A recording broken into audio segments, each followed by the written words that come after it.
Durawati. Ing semu talang-talang tapis iki kebak sing kudune sliramu ra takon marang pun eyang kang mangkono kan. lajeng dipun penggalih punapa to ya? Kaki kudus. Eyang ngerti. Bedhae praja Majapahit eyang kang dadi putri boyongan. Jo. Nanging kaki sing dadi pitakone marang pun eyang Durawati mung siji. Lajeng punapa ya? Yen pancen pun eyang iki dadi putri boyongan. Kenapa pun eyang Durawati mapan ora ning Kasultanan Demak Bintoro? Ning kaporo saiki eyang Srinamu papanakon ing Panti Kudus kan. Punika to ingkang dados Eyang Durawati kadawang-dawang. Eyang Rat, Kaki Kudus, ampun kaduk ing panampa kedron ing pangrasa. apakah Rikala bedah Majapahit sinten ing mati Senopati ing Demak. Namung kula pribadi nggih dapat sedhik. Bedah Raja Bandraja Boyong Putri. Pinangka putri boyongan Eyang Ratu Durawati. Kula kanthi dalem Demak Bintoro. Kanjeng Senopati boten senampi mapan ing dalem Demak Bintoro. Kaprih boyong boten ing Panti Kudus. kamangka sing kepengin marang Eyang kepengin mapan ana ing Kasultanan Demak Bintoro cedhak marang Anggen Tahta. Eyang Rat, Kaki Kudus, mapan ing dalem Panti Kudus monggo dereng 6 kabupaten. Punapa to kekiranganipun ing dalem Panti Kudus? Kalau beran segara mati. Eyang Ratu. Mula tak bloko kemawon nggih Eyang Ratu. coba sliramu bloko lawan pun eyang kan. Datang kula silake dawuh batus kula. Saestunipun kula tresna dhateng Eyang Ratu Durawati.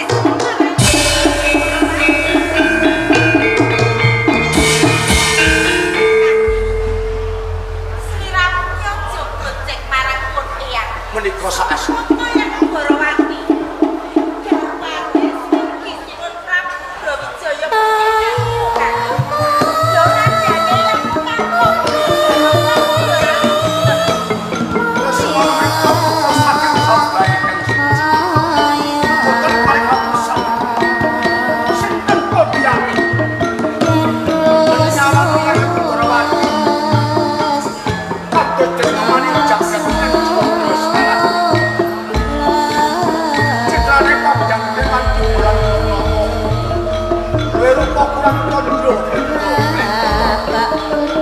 nanging kan. Eyang ora bisa yen kudu lagat yo mesti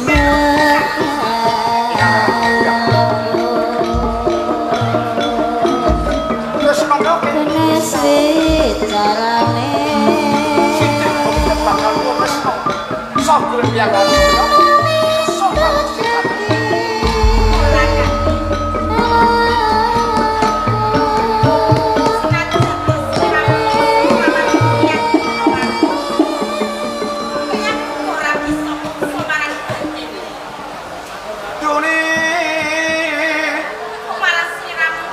Mas Papujan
Kang Ratu.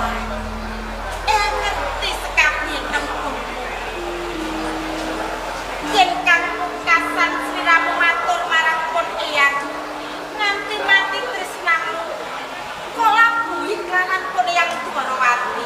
Menika pratandha agenge tresna kula dhateng panjenengan. Jagat kula derek nampa.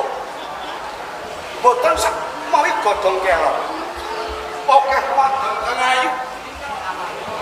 Pindho widodari kang Jawanta. Nang setunggal wonten ingkang jupana dhateng Leman. Namun Kang Ratu ingkang kontestan. Kak, Ya, apa ya sekabeh tembungmu sing dirungokke marang pun eyang iki mau? Apa ya kena dipercaya marang pun eyang, Kak? kelairan sing batin. Menawi kula durung iso dalem Kang Ratu Dwarawati.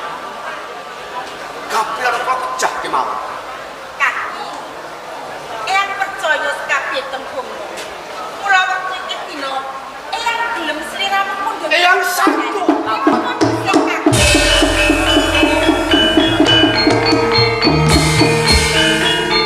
Adem-adem ati kula ya. Kados dirikate ban-ban asing ngayahi iso. Isine mung trecep adem-adem. Saestu. Kaki. Nanging anggone matur marang pun yang mau durung rampung. Punapa kagungan pradi ya? Ya pancen wanita ngendita sing arep dipundhut garwa marang kakuwuran duweni panyuwun. Lajeng punapa pradine? Inten belian Babar pisan ora kaki. endahing busana kaki Wajabana Kabeh eyang iki wis kecukupan. sigar semangka ing Wat Kudus kita kersaken. Kuwi uga ora. Lajeng menapa to? Kaki. Eyang Dwarawati iki gelem sliramu pundhut garwa. Nanging eyang jaluk diwayuh kaki.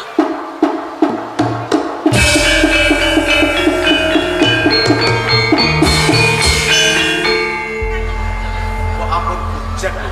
Lho, eyang iki ra gojek. Menjaluk kok jaluk diwayuh. Jeneng wong diwayuh loro sewu dadi siji paribasane. Menawi rina dipun tandhingan kupa. Menawi dalu dipun tandhingan rasa. Napa nggih kelapan? Bakal kelakon. Kabeh iki mergo panyuwune marang pun eyang. Kari sliramu lho kaki. Saestu menika.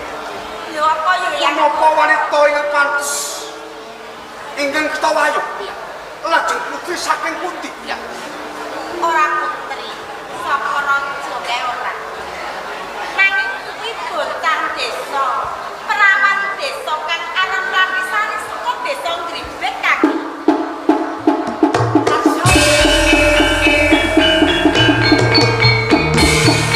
Kaya jrong banget penggali.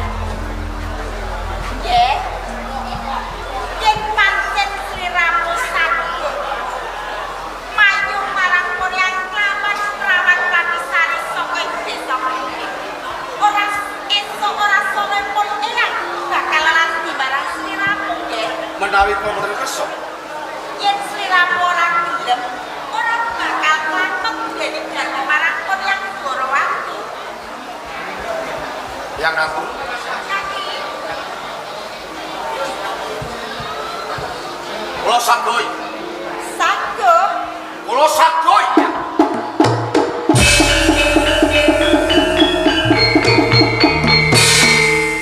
Kula badhe budidaya. Sopir pinanggih dhateng oleh sari saking dusun Gribek. kaki. Eyang percaya banget, yen tresnamu gede lawan Yang Dwarawati. Mulai pancen sliramu sago.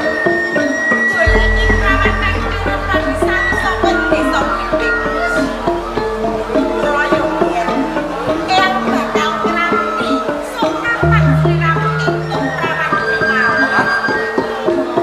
Kula atur nganti wonten dalem pinanggih.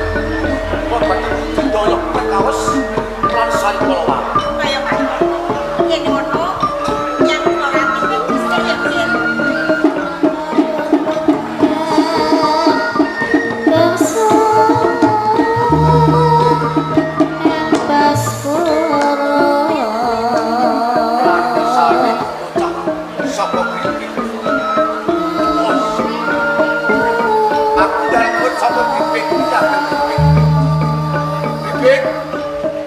Nggih. Assalamualaikum.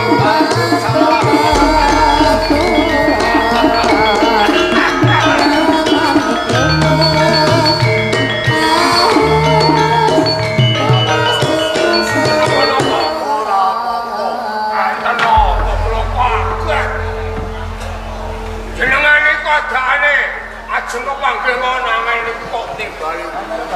Mergo iki aku kepengin ngerti swasana ing Bibit. Sakwise kementas saka ing dalem ati kudus. Kepriye apa ana undak-undakane? Bibit niku sakniki langgarane 14. 14 Nggih, mriki kathah santri sing do nderek ngajine sakniki kathah mrene langgare sakniki kathah. Masyaallah. Alhamdulillah. Alhamdulillah. Nggih. Bibit, Anten nanti tak timbali. Iki ana perlu kepen sabjang karo kowe. Nek meng jagungan kula kok mboten ngandel nek mboten enten wigatine. Wigatine rikala aku nampa putri Beon saka Majapahit tiyang Ratu Durawati. Kertas kula Tak kanthi ing dalaman kudus. nggih. Ing kono ora tak selaki. Aku kepengin duweni bojo yang Ratu Durawati. Seneng. Lumrah niku wong lanang seneng wong wadon niku enten palaan. Nang emane yang Ratu Durawati ora gelem nampa marang katresnan. Sakwise ditampa, Nggih. njaluk diwayuh bocah saka desa Bibit jenenge Mlatisari. Sambane wong kok njaluk diwayuh niku lho. Mula kuwi kowe tak jak rembugan yen pancen ngerti wong tuaning Mlatisari. Takok ana gelem anake Mlatisari tak wayuh. Mengko njaluk apa wae tak turuti. Niku tenane Mlatisari niku bapake nggih kula ngertos. Wong kenal. Kula niki wong Bibit. Jalukane niku anggere ditukono sawah patang bau. Kebone patang rakit anake niku dikek. Aja mung patang bau, 10 bau sapi 100 raket tak tukono. Ngoten. Mlatisari niku anak. Heh? Anakmu Nggih. tenan apa ora? Saestu. Kowe iki anggrono Mlatisari niku anak kula. Bapak sampeyan nuruti karep kula. Mlatisari ajeng kula nulungaken kalih sampeyan. kuwi tenan anakmu. Nggih. Yen pancen anakmu iki tiwas kebeneran. Nggih. Dalemu tak wayuh. Mengko kowe ndal apa tak turuti. Kula tak mantuk kula sanjangane. Anak kula niki kari kula. Tak pasake kowe anak. Assalamualaikum. Waalaikumsalam. Salah patang bawah. Patang rakit. Assalamualaikum. Waalaikumsalam. Ampun lari nggih. Assalamualaikum. Waalaikumsalam. Anak wis.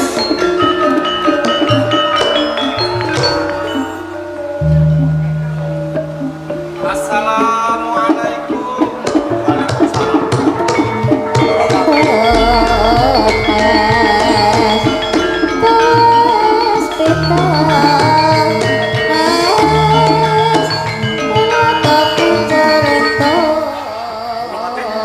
Kakang jak Ngake kula wonten wigatos. kakang. Namung yektosipun sowan kula wonten ing Panti Kudus. Kula nampi dawuh saking ngersanipun Kanjeng Sultan Bapak Wigatos ingkang sepatus ngaturi pirsa dumateng Kakang jak bab apa Ndarawati? yen to wedal sapunika Kasultanan Demak Bintoro katempo ing Prastawa utawi Darulu. Ingkang Prastawa kala wau wujud pagebluk napa wonten saweneng ingkang damel geger.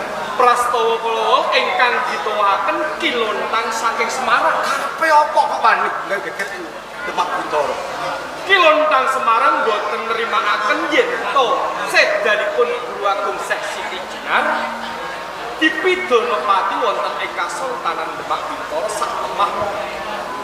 Dadosaken pasulayan pepuntonipun prajurit saking Kasultanan Demak Bintoro samya klendhang kapracondhang.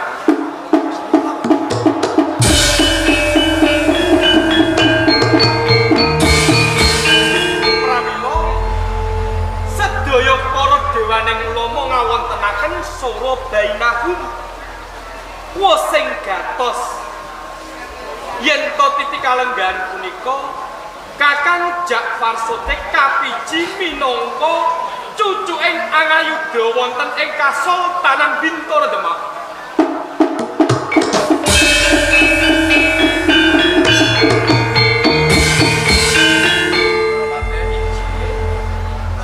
Mereka geni saplek mengke rapat punika leres. Lamun to ora ingkang kabar ndak Pambawa. Kula sakup minangka Senopati ing Demak. Panjenengan sanggah yen to kaporo leres panjenengan sanggah kawula wangsul kula wonten ing Kasultanan Bintoro Demak. Kula badhe nuju atur wonten ing kersanipun Kanjeng Sapa. Assalamualaikum. Waalaikumsalam.